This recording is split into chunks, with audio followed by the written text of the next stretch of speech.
Today's study is a topic that people have been struggling with from the very beginning of time. When a thought or emotion or feeling comes your way, especially a negative or an oppressive one, what do you do about it? How do you handle it? For some people, emotions and feelings can be controlling and even rule their life. Some people are held captive by their emotions and allow their feelings to dominate them. But what can you do about that? Well, in fact, God has quite a bit to say on this subject. And we're going to answer these questions today, as always, by looking at Jesus and seeing the reality of his finished work for us in the area of thoughts and emotions and feelings.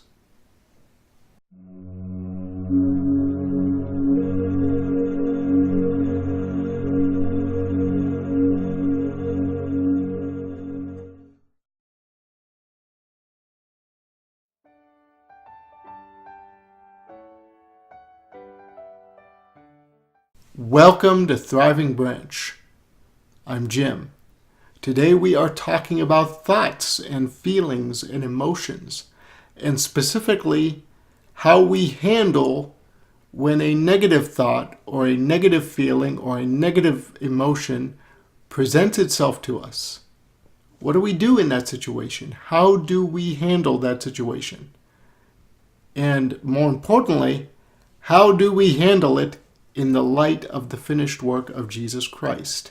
And it may surprise you to learn that in day-to-day life, many people don't even consider the finished work of Christ in their daily circumstances, including resisting negative thoughts and negative feelings and negative emotions. And yes, negative thoughts and feelings and emotions can be resisted. In fact, we have been given specific power and specific weapons to resist them with. And this may come as a shock or a surprise because some people by default presume to own every single thought and feeling and emotion that comes to them. They own it as if it was their own, and so they don't resist any of them. But this is not what God teaches us to do. If every thought, feeling, or emotion was to be accepted, then we would have never been given any weapons or means by which we are to resist them in the first place. You see, the entire reason we've been given these weapons is to resist negative thoughts and negative feelings and negative emotions. And God was the one who gave us these weapons, and he would not have done so if he wanted us to own and accept all of them. And this leads us to our first and second points of this study today, that yes, such things are to be resisted. Negative thoughts, negative feelings, negative emotions, they are to be resisted, and they are meant to be resisted in a specific way, using specific weapons. Because along with those who fail to resist negative thoughts and feelings and emotions entirely, there are also some who are well-meaning but misinformed, who try to resist these things with the wrong weapons. And that's why you find I keep mentioning that we have been given specific power and specific weapons by which to resist them. So let's dig into this now, starting with 2 Corinthians chapter 10, verses 4 and 5. 2 Corinthians chapter 10, verses 4 and 5. And if you can, I want you to read this with me because it is always beneficial for you to follow along with me in your own Bible. 2 Corinthians chapter 10, verses 4 and 5. Ready? Let's read it together. 1, 2, read. For the weapons of our warfare are not carnal, but mighty through God to the pulling down of strongholds, casting down imaginations and every high thing that exalts itself against the knowledge of God, and bringing into captivity every thought to the obedience of Christ. And what we see here, first of all, is that we do have weapons. These weapons are mighty. They're not weak, they're not feeble, but they are mighty through God. And that's an important point. They're mighty through God to the pulling down of strongholds. Now here's the really interesting part. Look at verse 5 and take notice of what these strongholds are. We have a list here. We have imaginations. We have high things that exalt themselves against the knowledge of God. And we have thoughts. And as I mentioned in the opening, many people are in bondage to strongholds of imaginations and things that exalted against the knowledge of God. And this is the key. This is the root of it all. The knowledge of God and thoughts and feelings and emotions that are against that knowledge. Do you see, on the one hand, we have the knowledge of God, and then on the other hand, we have thoughts and feelings and emotions specifically that are against that knowledge. Follow along with me here. What is the knowledge of God? Well, that's a good question. 2 Corinthians chapter 4, verses 4 through 6 has that answer. Let's read that. Hold your place here because we are going to come back to it. But go to 2 Corinthians chapter 4, verses 4 through 6, and we'll see, first of all, what the knowledge of God is. It's important for us to know that. Ready? Let's read. In whom the God of this world has blinded the minds of them which believe not, lest the light of the glorious gospel of Christ, who is the image of God, should shine to them.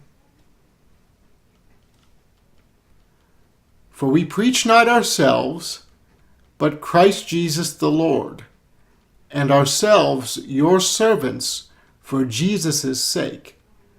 For God, who commanded the light to shine out of darkness, has shined in our hearts to give the light of the knowledge of the glory of God in the face of Jesus Christ. So what we see here is that, again, the battlefield is in your mind. The battlefield is in your mind and your soul, which comprises your thoughts, your emotions, and your will. That is your soul, your thoughts, your emotions, and your will. And we can see that this is where the fighting, this is where the battle takes place. We can see that Satan, who is here called the God of this world, has blinded the minds of those which do not believe. Now, why? For what purpose has Satan blinded the minds of people? Why did he blind their minds? It says here specifically, to prevent the light of the glorious gospel of Christ from shining to them. You see, the enemy has no problem at all with preachers who teach the Old Covenant law. The enemy has no problem at all with preachers and pastors who teach the law of Moses, who teach rules and religion and regulation. In fact, Satan loves when pastors do that, because then the people have a false sense of security. They believe that they are safe because they have done their religious duty. They went to church. They sang some Christian songs and dutifully listened to a legalistic message from the pastor. They probably tithed. So all is well, right? And that's the trap. That is the trap of the enemy. But what we see here is that this is a very specific kind of message that the enemy is concerned with keeping people from seeing. This is a very specific way in which he blinds their minds. It's the message of the glorious gospel of Christ that he's concerned with people not seeing. This is a much different message than what we hear in most church buildings today. The glorious gospel of Christ, my friend, is not centered on our performance, not centered on our behaviors, not focused on our rule keeping, but instead it's focused on the perfect performance of Jesus Christ, his perfect behavior, and on the fact that he kept all of the rules perfectly. That is the message of the glorious gospel of Christ. Because the gospel of Christ, the glorious gospel of Christ, is focused on the fact that all of your sin and all of my sin was laid upon Christ as he hung on the cross. He died in our place as us, so that today we can live in his place as him. I didn't make that up, by the way. It's John chapter 17, verses 20 through 24. That is the message of the glorious gospel of Christ. He took our place of punishment so that we could take his place of righteousness and sanctification. That is the message. The very purpose of Jesus coming to the earth and going to the cross and dying and being resurrected was to restore the intimate union, the relationship that we had with God before the fall. To restore the very nature of righteousness, the very nature of that innocence that we were originally created for. This is why Jesus said that we must be born again in John chapter 3, verse 7. It's not about keeping rules and modifying behaviors. It's about becoming an entirely new creation from the inside out. A miracle that only Christ can accomplish by the power of his Spirit. It's about standing in the very righteousness of God himself. 2 Corinthians chapter 5, verse 21, which he has given to us. He gave us his righteousness, not because we deserve it or that we somehow earned it, but because it's a gift of his great love and his mercy.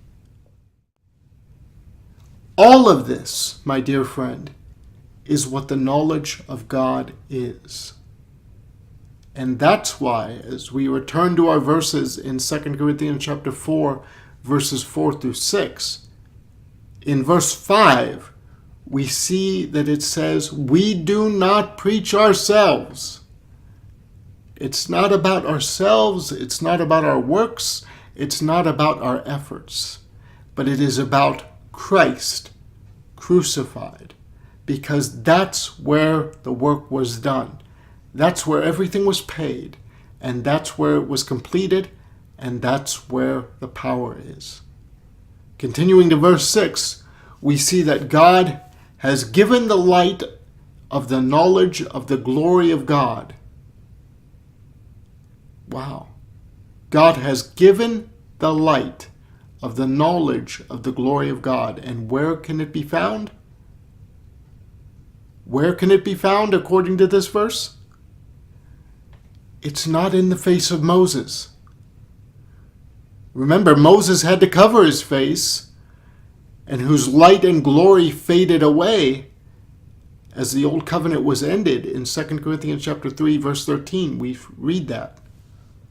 But instead, we see that the face that we should be looking at is not the face of Moses, it's not the Old Covenant, but the light of the knowledge of the glory of God can only be found in the face of Jesus Christ. His glorious gospel, the new covenant of His grace. This knowledge of God regarding the fact that today Jesus has completed the work. You are absolutely covered in His righteousness. You are beloved, you are completely clean. This is the knowledge. Go back to our original verses now. This is the knowledge that all of those imaginations, all of those high things, all of those thoughts that we read about earlier today, this is the knowledge of the glory of God, the knowledge of the finished work of Jesus Christ. This is the knowledge that all of those things will try to exalt themselves against. The enemy will try to tell you that you can't possibly be righteous because of some bad things you've done, or that God can't possibly love you because of this reason or that reason. And this is why God gave you those weapons. This is why God gave you these weapons that we also read about earlier today.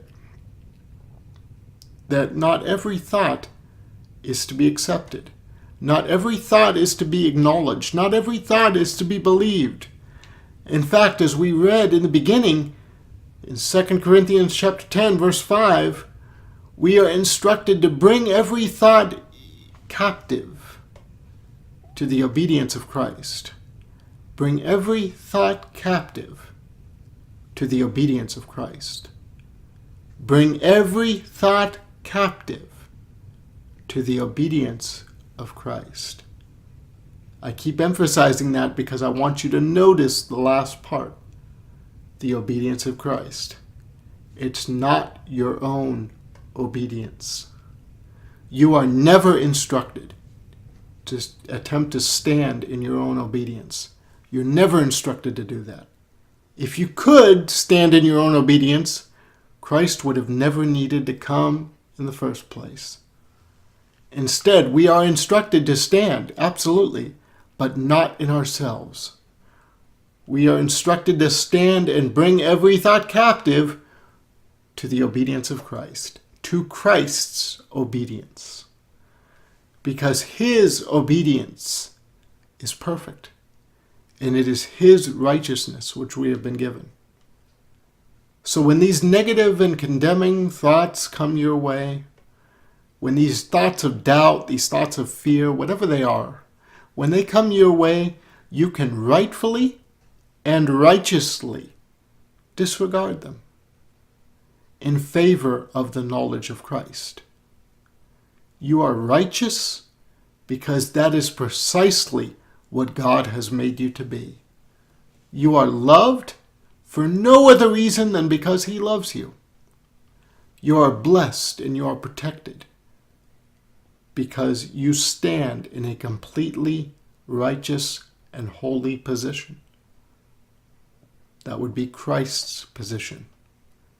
And as such, blessings and protection are yours because they are His.